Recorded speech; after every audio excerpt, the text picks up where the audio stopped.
Well, the city added yellow groove bamboo to the invasive species list in 2020, meaning homeowners are subjected to fines if they don't remove it from their property. But as Pat Bean reports, the unique nature of the plant has caused the city to amend its enforcement policy. But you can only do so much at a time with the piles. You can only burn so much. It's been so dry. Yellow groove bamboo towers over Karen Cherrington in the backyard of one of the two homes she owns next to each other on West 6th Street in Bloomington. The yard of the house she lives in doesn't have the bamboo, but this one does. Stands of it line two sides of the property, providing a buffer to alleys. I like the privacy. I like that the birds love it. It stays green in the winter. It gives off more oxygen than oak trees. It helps with the pollutants from Kirkwood and Adams. It's just, it's a protector. It's also illegal to grow in Bloomington since it was added to the invasive species list by the city in 2020. But maintaining the bamboo, which Cherrington has been doing for years, is not enough. The code says the fast-growing plant, which can reach heights of up to 25 feet, needs to be eradicated. The reason the yellow groove bamboo is an issue is that its rhizomes, or underground stem system, grows horizontally, allowing it to spread under fences and across property lines. Just about nothing stops it short of cement. And so when you plant it, you're really planting it for all of your neighbors and surrounding properties because it keeps moving. Jay Cart understands the desire for residents to want to keep their bamboo, but she says the damage it causes far outweighs the benefits. I can tell you wonderful things about poison ivy, but what you have to do is you weigh the pros and the cons. There's also the danger of the bamboo growing into power lines and sparking a fire. That happened recently to a garage on West Wiley Street.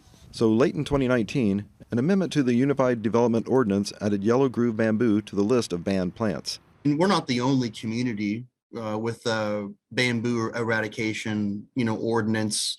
There are others in Indiana and certainly others across the country that have been forced to deal with the problem.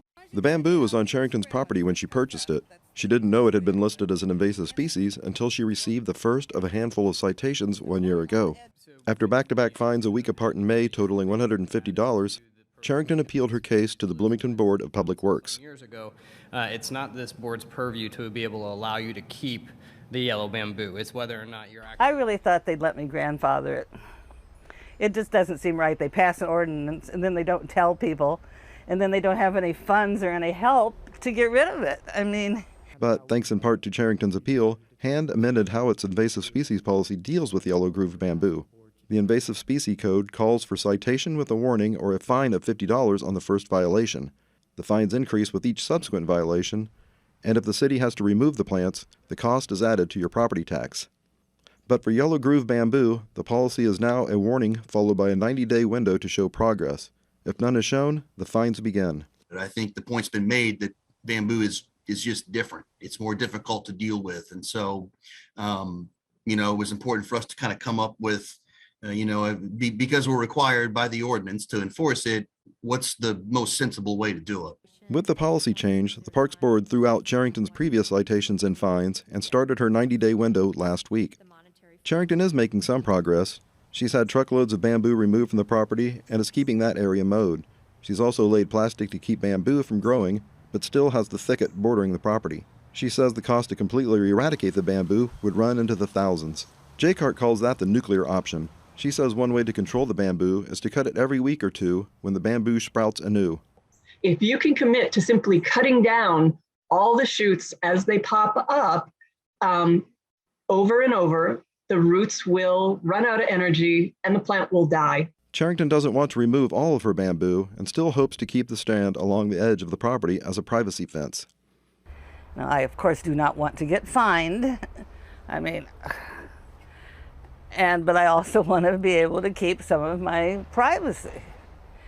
And I hope that the city understands that, and especially since mine is not a problem for anybody else. For Indiana News Desk, I'm Pat Bean. The Bloomington City Code for Invasive Species says weeds, grasses, and noxious plants must be maintained at a height of no more than 8 inches.